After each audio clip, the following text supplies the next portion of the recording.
Que alegria, estamos de volta com a lição número 4, da fornalha ao palácio. Você está na classe de professores, esse canal do YouTube que pretende não entrar em cada detalhe da lição da escola sabatina, conforme estudada a cada trimestre, mas dar a você uma visão geral de cada lição para que você possa esboçar a sua lição e apresentar na sua unidade da escola sabatina ou para o seu estudo pessoal. Nessa semana o tema vai versar sobre Nabucodonosor construindo uma estátua de ouro e obrigando os hebreus a adorarem essa estátua. Essa estátua tinha ouro, mas ela era um símbolo do poder não só econômico, mas filosófico, político e religioso de Babilônia. O que temos em primeiro lugar? Uma estátua. Como eu já disse, essa estátua é uma representação do orgulho de Nabucodonosor e do seu poderio. Certamente incomodado com a ideia da estátua do capítulo 2, que nós analisamos na semana passada, onde os metais iam se sucedendo, assim como os impérios iam se sucedendo. Ele era a cabeça de ouro, e depois vinha o peito e os braços de prata, que eram o próximo império, que era a Medo-Pérsia, depois vinha a Grécia, Roma e assim por diante.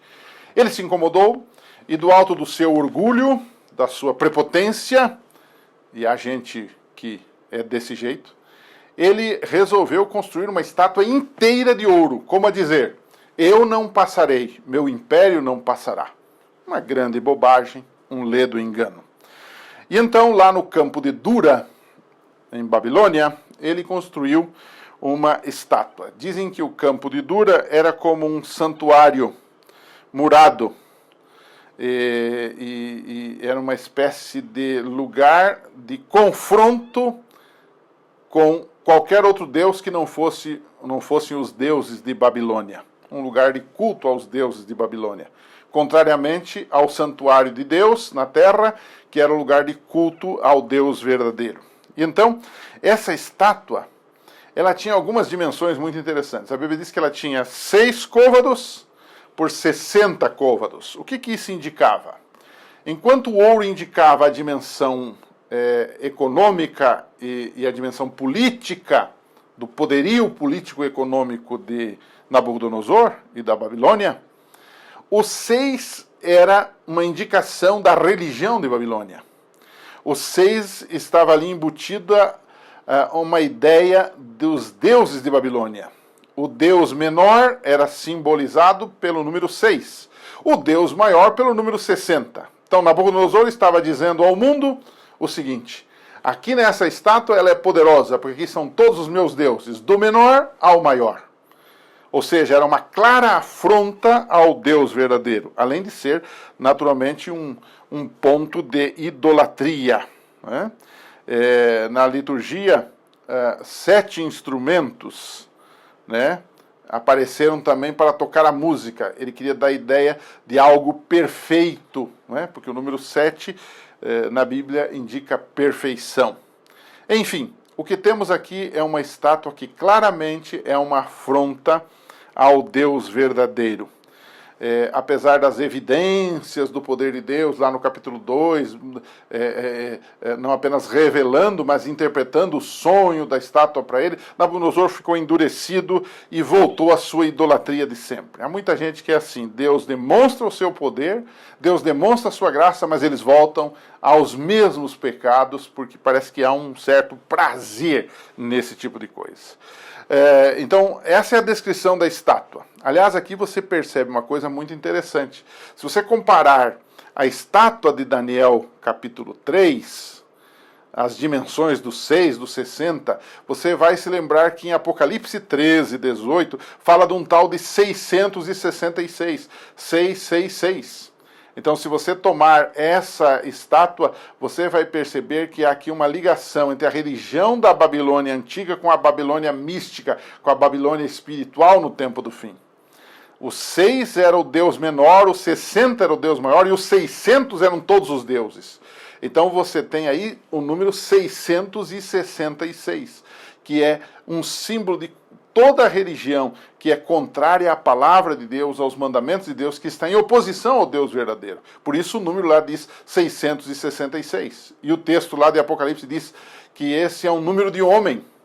Não quer dizer de homem no sentido de homem e mulher, mas de humanidade, antropós. Ou seja, de ser humano contrário a Deus. Nesse momento, Nabucodonosor é um ser humano que quer estar no lugar de Deus, contrário à lei de Deus e aos ditames de Deus. E o que nós temos então?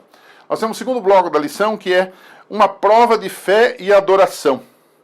Como essa estátua era um claro desafio ao Deus verdadeiro, os hebreus eram leais ao rei, mas nesse caso eles deviam ser leais ao rei do céu. E então, como eles não se submeteram a adorar, o rei, em sua segunda chance, deu uma segunda chance a eles, colocou-os na fornalha ardente. Nós conhecemos a história.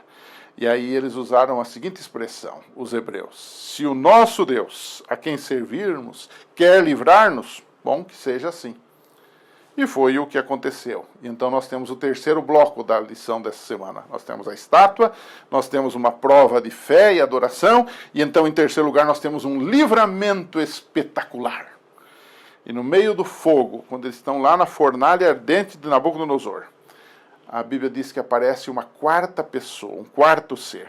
E Ellen White diz no livro Profetas e Reis, página 508, que o quarto ser que está ali era o próprio Jesus. E aí a gente fica às vezes pensando, não é?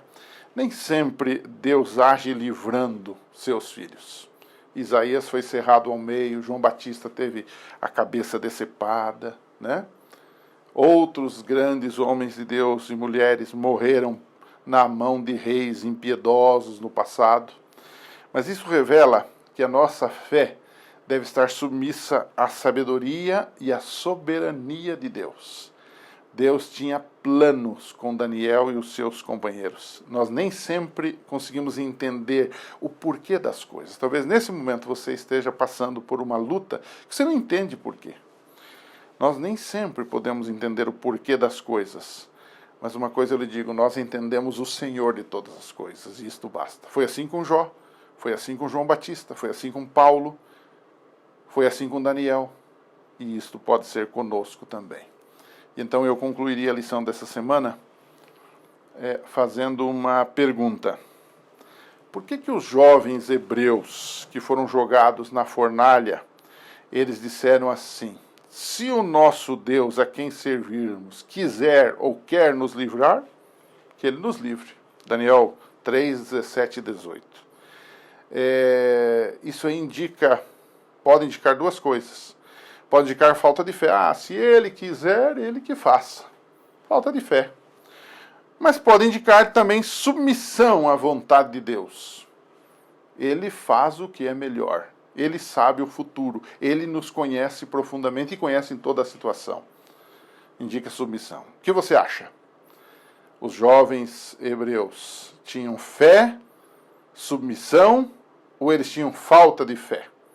O que você acha? Discuta isso com seus alunos. Semana que vem a gente se encontra aqui agora para a lição de número 5 da nossa discussão do livro de Daniel. Até lá, um abraço e a gente se encontra.